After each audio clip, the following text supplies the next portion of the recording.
Okay, good morning friends. सुरुवातीला तुम्हाला 11वी सायन्सच्या विद्यार्थ्यांचं अभिनंदन. तुम्ही 10वीला चांगले मार्क्स मिळवून सायन्स फॅकल्टीला आपल्या किसनवीर महाविद्यालयामध्ये ॲडमिशन घेतलं, त्याबद्दल पहिल्यांदा तुमचं अभिनंदन. ओके, आता आपल्याला आज सुरुवात करायची आहे. तुम्हाला माझी इंट्रोडक्शन माहिती आहे. माझं नाव कारंडे HJ इथं लिहून ठेवतो, म्हणजे माहिती आहे तरी पण तुम्हाला जरा थोडंसं परत लक्षात राहावं. ठीक आहे. आपला subject chemistry, qualification MSc MAd.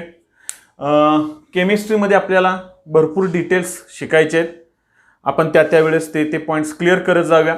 आज थोडेशा आपण आणखीन केमिस्ट्री याच्याशी रिलेटेड थोड्याशा गप्पा मारूया आणि त्याच्यानंतर मग आपल्या सब्जेक्ट वळूया. ओके, खरं तर तुम्ही 10वीला भरपूर अभ्यास केलेला आहे, खूप चांगली मार्क्स मिळवली आणि मेरिटमधून आपल्या या 11वीच्या सायन्स या वर्गामध्ये प्रवेश घेतलेला आहे. सध्याची परिस्थिती खूप वाईट आहे.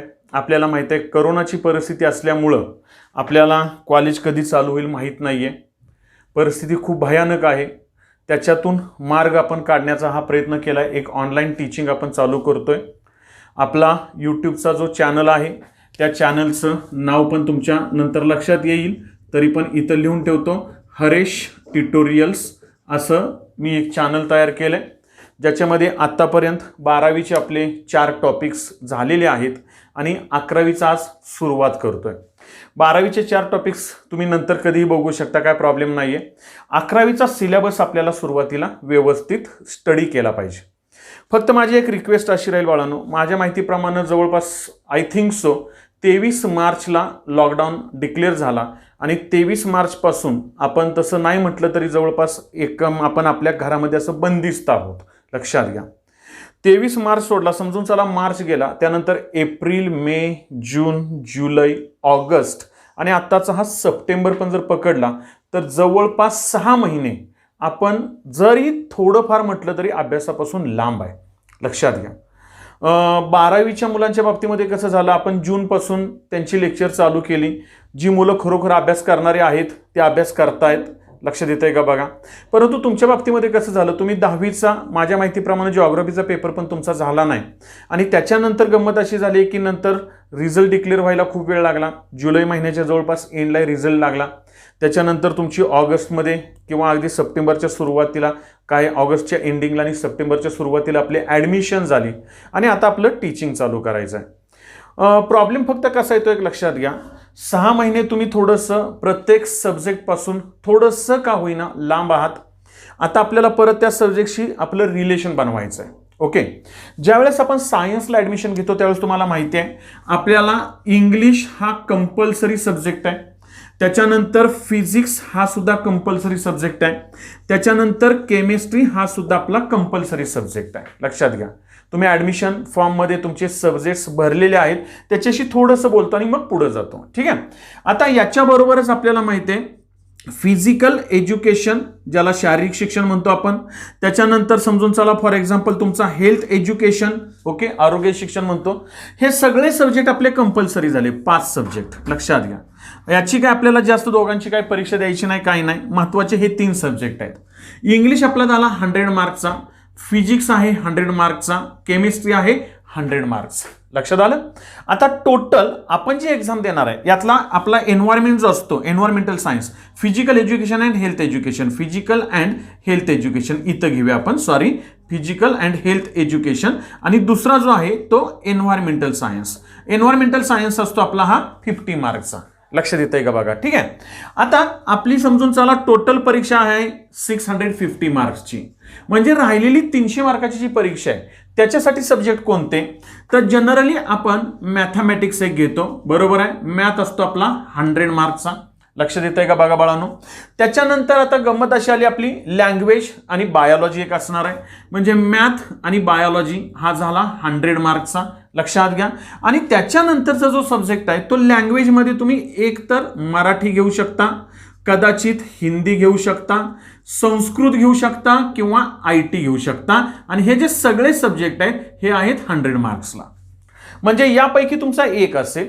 बायोलॉजी, मॅथमॅटिक्स, फिजिक्स, केमिस्ट्री आणि इंग्लिश अशी टोटल 600 मार्काची परीक्षा. Environment 50 marks. ऍक्च्युली त्याचा फक्त प्रोजेक्ट असतो. लक्ष देता आहे का बघा. ओके, आता या 600 मार्क्समध्ये आता परत आणखीन काय आहे तर समजून चाला. फॉर एक्झाम्पल काही जण इलेक्ट्रॉनिक्स ठेवतात. लक्ष देत आहे. आता इलेक्ट्रॉनिक्समध्ये इलेक्ट्रॉनिक्स 1 आणि इलेक्ट्रॉनिक्स 2 असे 100 मार्काचे म्हणजे 200 मार्काचं इलेक्ट्रॉनिक्स आहे. हे जर तुम्ही इलेक्ट्रॉनिक्स ठेवलं तर तुमचा हा बायोलॉजी आणि ही जी लँग्वेज आहे हे तुमचे कट होतात. लक्षात घ्या. मॅथ कंपल्सरी राहतो इलेक्ट्रॉनिक्सला. म्हणजे जर तुम्ही इलेक्ट्रॉनिक्स ठेवला ना तर तुम्ही परफेक्टली अगदी इंजिनिअरिंगला जाणार आहे. म्हणजे इंजिनिअरिंगसाठी आपल्याला माहिती आहे 3 सब्जेक्ट महत्वाचे आहेत, फिजिक्स, केमिस्ट्री आणि मॅथमॅटिक्स. म्हणजे तुम्ही फक्त इंजिनिअरिंगला जाल. आणि इथं प्रॉब्लेम काय होतो कधी कधी लक्षात घ्या की तुम्हाला प्युअरली इंजिनिअरिंगला जायचं आहे तर ठीक आहे, पण समजून चला जर मेडिकलची लाईन आपल्याला जर का समजा थोडंसं करायचं आहे काहीतरी आपल्याला म्हणजे काय म्हणतो आपण एक आयडिया तरी येते का बघायची आहे तर मग मात्र तुम्हाला बायोलॉजी कंपल्सरी लागतो.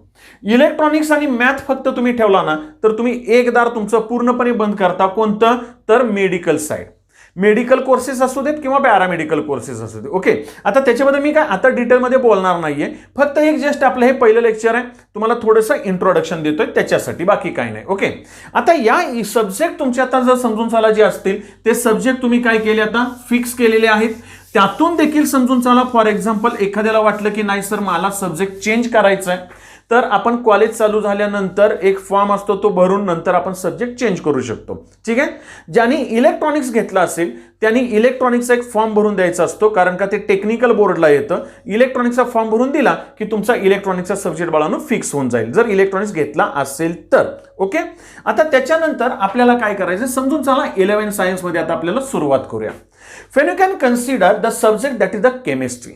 You know very well, in 11 science, here you can say in science faculty, there are the 4 main subjects. That is nothing but number first one is the physics, second one chemistry, third one biology, and fourth one is the mathematics. याच्यामध्ये जर समजून चला तुम्ही फक्त concentrate केलं physics, chemistry and biology तर याच्यासाठी जी तुम्ही एक्झाम देणार आहे ती म्हणजे आली आपली नीट. ओके, ही एक आहे मेडिकलसाठी. किंवा याच्यामध्ये आणखीन तुम्ही कोणती एक्झाम देऊ शकता तर that one is nothing but the MHCET. लक्ष देत आहे का बघा. ही आपल्याला बी फार्मसीला वगैरे BSc ॲग्रिकल्चरला एक्झाम उपयोगी पडते. नीटची exam MBBS, BMS, BUMS, BHMS लक्ष देत आहे फिजिओथेरपी, BDS यासाठी आपल्याला उपयोगी पडते. समजून चाला जर का आपला PCM असेल तर त्याच्याशी रिलेटेड आपण कोणती एक्झाम देणार तर JEE. ओके, आणि दुसरी जी एक्झाम देणार ती MHTCET. लक्षात घ्या. ओके, आता इथं जर तुम्ही JEE दिली तर JEE मध्ये परत 2 एक्झाम्स आहेत. Number first one that is the JEE main. Okay, and second one that is the JEE advance. लक्ष देत आहे का बघा. JEE ॲडव्हान्स कडं ऍक्च्युली जर का समजून चला ज्या मुलांना IIT ला जायचं आहे किंवा NIT ला जायचं आहे नॅशनल इन्स्टिट्यूट ऑफ टेक्नॉलॉजी तिकडं जर जायचं असेल तर JEE ॲडव्हान्स उपयोगाचे. आता तुम्ही ह्यापैकी असं नाहीये की कुठली तरी एक असं नाहीये. JEE मेन एक्झाम द्यायची. JEE मेन मध्ये तुमचा जर का स्कोर चांगला झाला तर त्याच्यामध्ये तुम्हाला क्वालिफाय क्रायटेरिया देतात ते पर्सेंटाईल मध्ये आणि JEE मेन मध्ये ज्यांचा पर्सेंटाईल चांगला मिळेल ते ॲडव्हान्सला क्वालिफाय होतात आणि मग ॲडव्हान्सची परीक्षा दिली जाते. लक्ष देत आहे. त्याच्यानंतर MHTCET ही सुद्धा आपल्याकडे इंजिनिअरिंगला परीक्षा आपल्याला महत्वाची आहे. याच्यामधून पण आपल्याला इंजिनिअरिंगला ऍडमिशन मिळतं. म्हणजे इंजिनिअरिंगसाठी बाळांनो ह्या 2 आहेत. त्यानंतर बी ग्रुपसाठी ह्या 2 आहेत. मग एखादा मुलगा म्हणेल सर माझा PCM मी ठेवलाय मग मी आता काय करू. बरोबर आहे, फिजिक्स, केमिस्ट्री, मॅथ आणि बायोलॉजी आहे. तर माझं सजेशन असं राहील दोन्ही ग्रुप ठेवले उलट चांगलं झालं आणि जेणेकरून तुम्हाला ह्या सगळ्या जर परीक्षा दिल्या तर त्याच्यामध्ये जिथं तुम्हाला चांगली मार्क्स मिळतील त्या परीक्षेमधून तुम्ही काय करू शकता एखाद्या चांगल्या ठिकाणी तुम्हाला ऍडमिशन मिळतं. काही मुलांचा प्रॉब्लेम तुम्हाला मी एक सांगतो की समजून चला काय होतं माहितीये का की या 2 वर्षाच्या कोर्समध्ये टार्गेटच फिक्स करत नाहीयेत. म्हणजे मला इकडे जायचं आहे. लक्षात घ्या. काही जण टार्गेट ओरिएंटेड अभ्यास करतात. म्हणजे तुमचं टार्गेट जर फिक्स असेल का नाही तर तुम्हाला त्या दृष्टीने अभ्यास करता येतो. आणि समजून चला कदाचित असं होतं की नाही सर अजून माझं काही ठरलंच नाही मी कुठं जायचं, जर कदाचित माझी जरा काय मार्क्स पडतील त्याच्यावर मी डिपेंड आहे आणि त्याच्यानंतर मग मला एखाद्या ठिकाणी ऍडमिशन मिळालं तर मी तिकडे जाईन. इट्स ओके, काय हरकत नाही. सुरुवातीला आपला पहिल्यांदा अभ्यास समजून घ्या बाळांनो, विषय समजून घ्या, त्याच्यामध्ये स्कोर चांगला करायचा प्रयत्न करा आणि एकदा का तो चांगला स्कोर झाला की त्याच्यानंतर त्याच्यानंतर पण तुम्ही एखाद्या फॅकल्टीकडे कुठंही जाऊ शकता. लक्षात घ्या. फक्त एक आहे, तरी देखील आपलं कुठलं तरी एखादं टार्गेट फिक्स करा आणि त्याच्यावर आपल्याला कॉन्सन्ट्रेट करता येईल. लक्षात येतंय का बघा. ओके, आता याच्यामध्ये आपल्याला परत काय करायचं, आणखी नंबर नेक्स्ट वन समजून चला. फॉर एक्झाम्पल आता केमिस्ट्रीचा जर का विषय घेतला, केमिस्ट्री बद्दल मी आता तुम्हाला सांगेन की समजा फॉर एक्झाम्पल केमिस्ट्री तुम्ही घेताना तुम्हाला 10वीला सायन्स 1 आणि सायन्स 2 असे 2 पुस्तकं होती माझ्या माहितीप्रमाणे, बरोबर आहे. सायन्स 1 मध्ये काही टॉपिक्स जरा आठवत असेल तर बघा, काही टॉपिक्स बऱ्यापैकी फिजिक्स आणि काही टॉपिक्स केमिस्ट्रीचे होते. सायन्स 2 मध्ये कदाचित आय थिंक सो काही टॉपिक्स बायोलॉजी आणि काही टॉपिक्स केमिस्ट्रीचे होते, बरोबर आहे. आय थिंक ॲट अबाउट म्हणजे in science 1 and science 2 totally there are at about 4 to 5 topics of the chemistry. त्यांनी ते डिव्हाइड केले होते. लक्षात घ्या. आता केमिस्ट्रीमध्ये आपल्याला काय करायचंय, तर इथं एक गोष्ट लक्षात घ्या, केमिस्ट्री मधलं 11वीचं केमिस्ट्री आणि 10वीचं केमिस्ट्री एकमेकाशी रिलेटेड आहे बाळांनो. म्हणजे एक साधं एक्झाम्पल देतो मी, परत आणखी डिटेलमध्ये जाणारच आहे. समजून चला 10वी पर्यंत तुम्ही शिकलाय, that is what is the definition of atom, what is the definition of molecule. लक्षात घ्या. आता तुम्हाला असं 11वीला कोण विचारणार नाही difference between atom and molecule, पण याच्या ज्या कन्सेप्ट्स आहेत का नाही, ह्या कन्सेप्ट्स तुम्हाला माहिती असल्या पाहिजेत. इथून पुढे तुमचं बेसिक आणि कन्सेप्च्युअल केमिस्ट्री हे परफेक्ट जर असेल ना, तर मग मात्र तुम्हाला केमिस्ट्री सोपं जातं. अर्थात केमिस्ट्री अवघड नाही आणि काही काळजी करू नका, मी जोपर्यंत आहे तोपर्यंत टेन्शन काही घेऊ नका. फक्त एक आहे, थोडंसं तुम्ही अभ्यास करा आणि मग आपण तो सब्जेक्ट जेवढा आपल्याला मिळून सोपा करता येईल का नाही तेवढा करूया. ओके, आता त्याच्यानंतर समजून चला फॉर एक्झाम्पल आणखीन एक आठवण करून देतो तुम्हाला. पिरियडिक टेबल नावाचं थोडंसं तुम्हाला माहिती झालेलं आहे, आठवतंय का बघा पाहिजे तर. That one is nothing but the Dobereiner triads, बरोबर आहे माझं. न्यूलँड ऑक्टेव्स, लॉथरमियरचं पिरियडिक टेबल आठवतंय का बघा.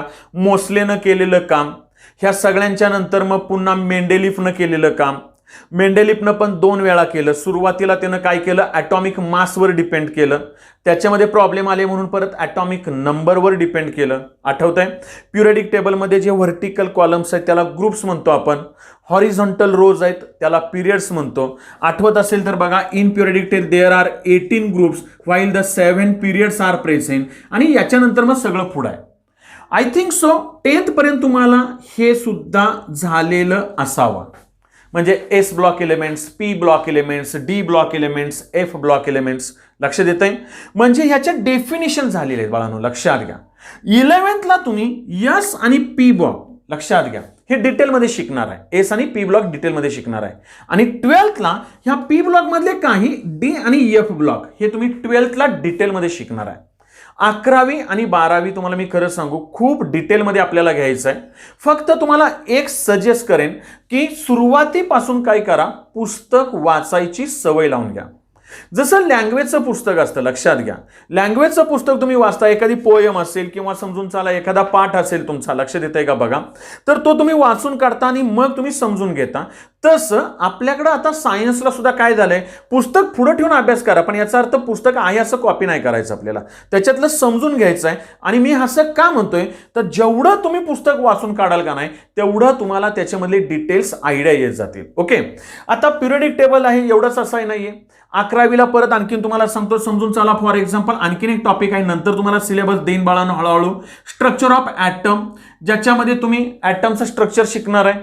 तुम्हाला ऑलरेडी माहिती आहे की बाबा in that atom what happens here at the centre there is the nucleus is present. In that nucleus proton and neutrons are present and around this nucleus the electrons can be रिफॉल्व in the different orbits या different shells. हे structure तुम्हाला माहिती आहे आता, लक्षात घ्या बाळांनो. पण हे स्ट्रक्चर कसं डेव्हलप झालं आणि याच्याशी रिलेटेड आणखी नेमकं काय करायचं आहे हे सुद्धा आपल्याला शिकायचं आहे. लक्ष देताय का बघा, एक आपली हिंट देतोय तुम्हाला. आणखीन एखादा टॉपिक तुम्हाला 11th साठीचा जो आहे, जो 10thशी रिलेटेड आहे, आणि तो म्हणजे रेडॉक्स रिॲक्शन्स. लक्ष देताय का बघा, ज्याच्यामध्ये बाळांनो तुम्ही काय शिकणार आहे, what is the oxidation, what is the reduction. मग definition of oxidation, definition of reduction, what is the oxidising agent, what is the reducing agent. लक्षात येतंय का बघा. What is the oxidation state या oxidation number, balancing of chemical equations, असलं सगळं तुम्ही redox मध्ये पण शिकणार आहे. मी सगळे टॉपिक काय घेत नाहीये, लक्षात घ्या. एक तुम्हाला फक्त जे 10वीला आहे ना त्याचा रेफरन्स घेतोय मी. आणि 10वीला जो सगळ्यात महत्वाचा एक टॉपिक झाला होता आठवत असेल तर बघा, and that one is nothing but the chemistry of carbon compounds. बरोबर आहे, केमिस्ट्री ऑफ कार्बन कंपाऊंड्स. या केमिस्ट्री ऑफ कार्बन कंपाऊंड मध्ये तुम्ही काय काय शिकलाय, तर हा शब्द तुम्हाला गेलेला आहे alkane. Number next one alkyne. Number next alkynes. लक्षात येतंय का बघा. आणखीन एक शब्द तुम्हाला झाला असेल ज्याला आपण बेंझिनचं एक्झाम्पल घेतो, ॲरोमॅटिक कंपाऊंड्स. बरोबर आहे बाळांनो. म्हणजे हे असलं सगळं. मग हे अल्केन नुसतं आपल्याला काय आपण पाठ नाही करायचं आहे. आता तुम्हाला 11वीला बऱ्यापैकी ना रिॲक्शन्स आहेत आणि म्हणून रिॲक्शन्स कशा लिहायच्या हे आपल्याला लक्षात आलं पाहिजे. हा सगळा जो भाग आहे हा ऑर्गॅनिक मध्ये येतो, लक्षात घ्या. म्हणजे केमिस्ट्रीच्या ब्रांचेस आहेत ते आपण नंतर घेऊया. याला तुम्ही ऑर्गॅनिक केमिस्ट्री म्हणता आणि ऑर्गॅनिक केमिस्ट्रीमध्ये सुद्धा खूप सोपं असतं. फक्त एक आहे बाळांनो की त्याच्यामधलं जरा थोडंसं बेसिक समजून घ्या. आता आपल्याकडे हे काय झाले माहितीये का, अल्केन, अल्कीन, अल्काइन वगैरे असलं काय जास्त आता दिलेलं नाही. त्याने डायरेक्ट काय दिले माहितीये टॉपिकचं नाव, that one is nothing but the hydrocarbon. लक्षात येतंय का बघा. मग आता तुम्हाला एक जस्ट हिंट देतो, जरा थोडंसं तुमचं तुम्ही पण हाही विचार करा. तुम्हाला हा शब्द झाला हायड्रोकार्बन, याची डेफिनिशन माहिती आहे. बरोबर आहे. आता मी काही जास्त बोलणार नाही, तुम्हाला जरा लक्षात येतंय का बघा. मी हा एक शब्द ऐकला हायड्रोकार्बन, आणि हा पण मी एक शब्द ऐकलाय रे, असला पण एक काहीतरी शब्द आहे ना, and that one is nothing but the carbohydrate. बरोबर आहे. मग आता 11वीला असं एक शंका मनात आली पाहिजे की व्हॉट इज द हायड्रोकार्बन. तर मला माहिती आहे hydrocarbon is nothing but the compound containing only carbon and hydrogen. For example alkane, alkane, alkynes वगैरे. बरोबर आहे. But what is the definition of carbohydrates जे आपल्या शरीरामध्ये असतात. त्याच्यामध्ये एक्झाम्पल आपल्याला ग्लुकोजचं आहे, फ्रुक्टोजचं आहे. लक्षात येतंय का बघा. म्हणजे किंवा शुगरचं एक्झाम्पल आहे, दॅट आर ऑल कार्बोहायड्रेट्स. मग हायड्रोकार्बन्स म्हणजे काय, कार्बोहायड्रेट्स म्हणजे काय, आपल्याला ह्याशी रिलेटेड असलंच पाहिजे असं काही नाहीये. माझं एक थोडंसं म्हणजे पहिल्यापासून एक मत असं असतं, तुम्हाला मी खरं सांगतो की जे आपल्याला शिकायचं आहे ते तर शिकायचंच, काही प्रॉब्लेम नाही. नुसतं आपल्या टॉपिकमध्ये आहे तेवढंच शिकून आपण रिकामं व्हायचं असं नाही. तर त्याच्याशी रिलेटेड आपल्याला एक्स्ट्रा पण जर काय घेता आलं की जे आपल्या रुटीन लाईफमध्ये आपल्याला उपयोगाचं आहे. लक्षात येतंय का बघा बाळांनो. जे तुमची रुटीन लाईफमधलं आहे का नाही, म्हणजे समजा तुमचं रोजचं रुटीन जे चालू आहे त्याच्यामध्ये तुम्ही केमिस्ट्री अप्लाय करायचं जमते का बघा. तुम्हाला मी खरं सांगतो. म्हणजे समजून चला. फॉर एक्झाम्पल मी तुम्हाला आता एक एक्झाम्पल म्हणून देतो, तुमचं तुम्ही जरा शोधा थोडंसं. मी रोज चहामध्ये साखर टाकतो. बरोबर आहे. Sugar, what is the molecular formula for sugar. लक्षात घ्या. माहिती पाहिजे ना आपल्याला, फटकन आला पाहिजे. मी नाही बोलणार आता, तुम्ही शोधा थोडंसं. लक्षात घ्या. समजून चला. फॉर एक्झाम्पल आपल्याला माहिती आहे वॉटरच्या प्युरिफिकेशनसाठी आपण काय वापरतो, तर तुरटी वापरतो, त्याला आपण ॲलम म्हणतो. बरोबर आहे. What is the molecular formula for alum. ॲलमचा मॉलिक्युलर फॉर्म्युला काय आहे, त्याचं नाव काय आहे. लक्षात येतंय का बघा. तो सोपा कसा करता येईल हे आपल्याला थोडंसं का नाही माहिती पाहिजे. रुटीन मधलं आहे तुमच्या. अगदी साधं एक्झाम्पल देतो. आता समजून आता मला एक सांगा, साधं एक्झाम्पल घ्या. कोरोनाची परिस्थिती आहे आणि सगळेच आपण हँड सॅनिटायझर वापरतोय. काय हँड सॅनिटायझर मध्ये नेमकं काय आहे. बरोबर आहे माझं. हँड सॅनिटायझर म्हटलं की तुम्ही म्हणाल सर अल्कोहोल आहे. अल्कोहोल पण कोणतं अल्कोहोल आहे, किती पर्सेंट आहे. लक्षात येतंय का बघा. हे बघा ना, तुम्ही वापरताय ना आता रोज. एवढंच काय, सॅनिटायझेशनसाठी सगळीकडे अल्कोहोल वापरलं जात नाही. आता जे काही केमिकल वापरलं जातं त्याचं नाव काय, तर it is nothing but the sodium hypochlorite. लक्षात येतंय का बघा बाळांनो. सोडियम हायपोक्लोराइट नावाचं एक केमिकल वापरलं जातंय. मग सोडियम हायपोक्लोराइट ह्याचा फॉर्म्युला काय, बरं तेच का वापरायचं, काय त्याची नेमकी ऍक्शन आहे, बरं ते काय ऍसिडिक आहे, बेसिक आहे का न्यूट्रल आहे. असे छोटे छोटे प्रश्न जर का आपण आपल्याला स्वतःला जर का विचारायला लागलो ना, तर तुम्हाला मी खरं सांगतो आपलं केमिस्ट्री खूप खूप खूप असं सोपं होऊन जाईल. लक्षात घ्या. आता याच्यामध्ये तुम्हाला मी एक सांगतो, केमिस्ट्रीशी रिलेटेड आपल्याला भरपूर स्कोप आहे बाळांनो. लक्षात घ्या. फक्त एक सांगू का तुम्हाला, मी अगदी बी फ्रँकली सांगेन, तुम्हाला अगदी थोडक्यात आयडिया देतो जी तुम्हाला माहिती आहे. बोललोय तरी पण परत एकदा बोलतो. नीट जी आपली परीक्षा आहे जी आपण देणार आहे फक्त फिजिक्स, केमिस्ट्री आणि बायोलॉजीमध्ये. या नीट मध्ये फिजिक्स, केमिस्ट्री आणि बायोलॉजी. फिजिक्स असणार आहे 180 मार्क्सचं, केमिस्ट्री असणार आहे 180 मार्क्सचं, पण बायोलॉजी आहे 360 मार्क्सचं.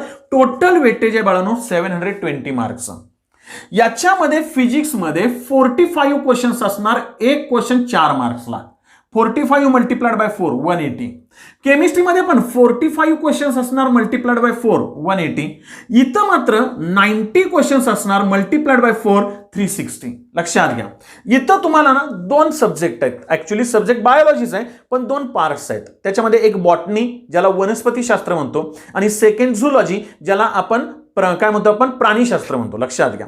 म्हणजे त्याच्याशी रिलेटेड 45 क्वेश्चन्स असणार आहेत.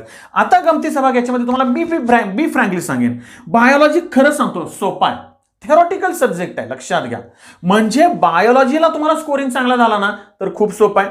त्याच्यानंतर थोडासा केमिस्ट्री, फिजिक्स अवघड आहे असं मी म्हणणार नाही, पण फिजिक्समध्ये मॅथमॅटिकल पार्ट आहे आणि जी मुलं मॅथ सोडतात ना त्यांना जरा थोडा इथं त्रास होतो, थोडा इथं पण होतो. आपल्याकडे पण फिजिकल केमिस्ट्री म्हणून आहे ज्याच्यामध्ये मॅथमॅटिक्स लागतं. मॅथमॅटिक्समध्ये तुम्हाला डेरिव्हेटिव्ह, लिमिट आणि इंटिग्रेशन हे 3 टॉपिक खूप खूप खूप बाळांनो महत्वाचे आहेत. तुम्हाला मी रिअली सांगतो, समजून घ्या ते व्यवस्थित. आणि या परीक्षेमध्ये निगेटिव्ह मार्किंग ही सिस्टीम आहे. लक्षात घ्या. निगेटिव्ह मार्किंग म्हणजे काय, तर माझा एक प्रश्न बरोबर आला ना तर मला 4 मार्क्स मिळणार आहेत, पण जर का माझा तो प्रश्न चुकला तर मिळालेल्या मार्क्समधून माझा 1 मार्क मायनस होणार आहे. लक्षात घ्या. आणि म्हणून इथं निगेटिव्ह मार्किंगला मला ना कुठंही पाहिजे तसं अंदाजे उत्तर देता येणार नाही. लक्षात येते. आणखीन एक परीक्षा जी आपण घेतो that one is nothing but the JEE, general entrance examination. Okay. याच्यामध्ये पण कोणाकोणाचे फिजिक्स, केमिस्ट्री आणि मॅथमॅटिक्स. आता ही परीक्षा कशी आहे तर याच्यामध्ये जे फिजिक्स, केमिस्ट्री आणि मॅथमॅटिक्स आहे हे आहे फक्त 120 मार्काचं प्रत्येक जण. लक्षात घ्या. 120 मार्काला प्रत्येक सब्जेक्ट. 120 मार्काचं डिस्ट्रीब्युशन कसं आहे तर 30 क्वेश्चन्स मल्टिप्लाइड बाय 4 म्हणजे एक क्वेश्चन 4 मार्क्सला. इथं सुद्धा 30 क्वेश्चन्स मल्टिप्लाइड बाय 4, इथं सुद्धा 30 क्वेश्चन्स मल्टिप्लाइड बाय 4. टोटल आपली किती झाली 360 झालं. लक्षात आलं. याच्यामध्ये मेन सब्जेक्ट मॅथमॅटिक्स आहे. लक्षात घ्या बाळांनो. त्याच्यानंतर सेकंड प्रेफरन्स आहे ना तो फिजिक्सला आहे. याच्यामध्ये मी केमिस्ट्री मुद्दा म्हणून मागं ठेवला. लक्षात घ्या. पण जर तिघांचा विचार केला आणि जर तुमची इथं कमांड चांगली बसली, माझा सब्जेक्ट आहे म्हणून मी बोलतो हा भाग वेगळा आहे, पण इथं जर तुमची कमांड बसली चांगली आणि जर स्कोर वाढला तरी सुद्धा तुम्हाला ऍडमिशनसाठी उपयोगाचं होणार आहे. या सुद्धा परीक्षेला निगेटिव्ह मार्किंग सिस्टीम आहे. कारण ह्या दोन्हीही परीक्षा आहेत ना ह्या सीबीएसई बोर्डाकडनं होतात किंवा ऍक्च्युली आता एनटी आपण म्हणतो नॅशनल टेस्टिंग एजन्सी यांच्याकडून घेतल्या जातात. ऑल ओव्हर इंडिया लेवलवर घेतल्या जातात. पण आपल्या महाराष्ट्रामध्ये जी परीक्षा घेतली जाते ज्याला आपण काय म्हणतो MHT CET. लक्षात येतंय का बघा. Maharashtra health and technical common entrance test. Okay. याच्यामध्ये फिजिक्स, केमिस्ट्री आणि मॅथमॅटिक्स इंजिनिअरिंगसाठी आणि आपली फिजिक्स, केमिस्ट्री आणि बायोलॉजी ही आपल्याला बी ग्रुपसाठी म्हणजे बी फार्मसी, BSc ॲग्रिकल्चर याच्यासाठी. याच्यामध्ये दोन्हीमध्ये फिजिक्स जे असतं ते 50 मार्काचं असतं, केमिस्ट्री जे असतं ते 50 मार्काचं असतं, याच्यामधलं मॅथमॅटिक्स 100 मार्काचा आहे आणि बायोलॉजी इथं 100 मार्काचा आहे. म्हणजे ही परीक्षा 200 मार्काची आहे. लक्षात घ्या. PCBची असू देत किंवा PCMची असू देत. आलं लक्षात. आता याच्यामध्ये समजून चाला 50 क्वेश्चन्स आहेत 50 मार्काला म्हणजे एक क्वेश्चन 1 मार्काला. समजून चाला फॉर एक्झाम्पल याच्यातले 50 क्वेश्चन्स 1 मार्काला. इथं मात्र 50 क्वेश्चन्स एक क्वेश्चन असतो 2 मार्क्सला. मग इथं तुम्हाला 100 मार्क्स मिळतात. लक्षात घ्या. इकडं 50 क्वेश्चन्स सेम आहे 1 मार्क्स, 50 क्वेश्चन्स 1 मार्क, इथं 100 क्वेश्चन्स 1 मार्क असं आहे. म्हणजे हे नंबर ऑफ क्वेश्चन्स आहेत, हे मार्क आहे. आणि या परीक्षेची गंमत खरं सांगू खूप छान आहे. याच्यामध्ये निगेटिव्ह मार्किंग सिस्टीम नाहीये. लक्षात घ्या. म्हणजे मला जेवढं कॉन्फिडन्सली येतंय तेवढं मी लिहिणारच. त्याला मी सर्कल ऑनलाईन आहे आता टिक मार्क करेन समजून चाला. आणि जे मला येत नाही ना ते पण मी सोडणार नाही. मी तिथं गोळी मारणार. लागली नाही लागली नाही लागली. लक्षात घ्या. म्हणजे याप्रमाणे तुम्हाला जरा थोडीशी परीक्षेबद्दल आयडिया यावी. ओके. त्याच्यानंतर मग तुम्हाला थोडं सब्जेक्ट सांगितलं. आता नेक्स्ट व्हिडिओमध्ये मात्र आपण स्पेसिफिकली आपला केमिस्ट्री हा सब्जेक्ट आपण चालू करूया. ओके. Thank you very much.